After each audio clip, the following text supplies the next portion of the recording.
मित्रों नमस्कार। बरेली के रोहिलखंड मेडिकल कॉलेज में आज फीटल मेडिसिन पे एक बड़ी कॉन्फ्रेंस चल रही है, जिसमें पीजी के स्टूडेंट भी हैं। दिल्ली से कई बड़े डॉक्टर्स आए हैं, जिसमें से वर्तिका मोहन जी हमारे बीच कैमरे में देख रहे होंगे, जिनसे करने जा रहे हैं बात। डॉक्टर साहब, दर्शक जानना चाहते हैं क्या है फीटल मेडिसिन, क्यों ज़रूरी है फीटल मेडिसिन और कब कब इसकी आवश्यकता पड़ती है। डॉक्टर वर्तिका मोहन। नमस्कार, मैं डॉक्टर वर्तिका मोहन हूँ। मैं एक कंसल्टेंट हूँ in maternal fetal medicine. Currently मैं काम कर रही हूँ Indraprastha Apollo hospital New Delhi में।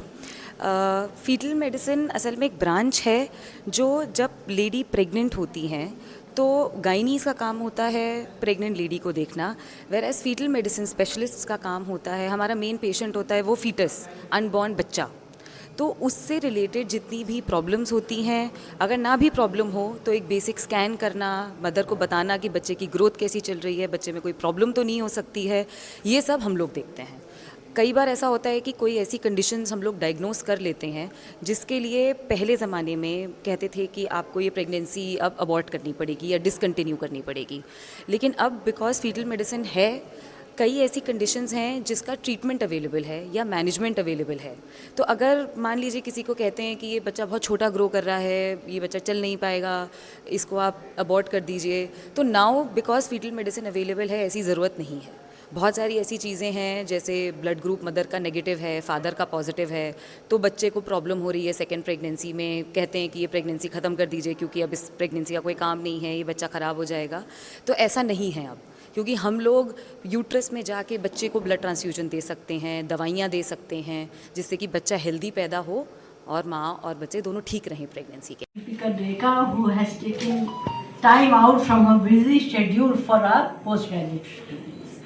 We have had so many talks in the morning. Now, I think the take-home message should be history taking should be complete. You must spend time on the history of the patient. You must think what investigation I am ordering. And counseling is very important. Counseling should not frighten the patient. Counseling is for the betterment. And it should be done in such a way that the patient also has a say in the treatment. अरे तुम्हारा dual marker positive आ गया, अब क्या होगा, तुम्हें इधर जाना पड़ेगा. That is not the way of doing it. You must calculate the risk first. And then you must tell the patient कि ये risk है, risk, these are only screening. Screening is not diagnostic. Screening में जैसे it would be very easy if you took diabetes an example, कि हम इतने सारे मरीजों को स्क्रीन करते हैं, कुछ में डायबिटीज स्क्रीन पॉजिटिव आते हैं, उनमें हम आगे टेस्ट करते हैं. वैसे आप स्क्रीन पॉजिटिव आई हैं, अब हम आगे टेस्ट करेंगे जो बताएंगे कि whether you require to continue the pregnancy or terminate the pregnancy, or whether this screen positive. And something very important in a screening test is period of gestation. And that is most common. Patients usually tell us wrong news. So you must take a proper history and confirm the dates of the pregnancy. Otherwise the screening tests are inconclusive. That is very important.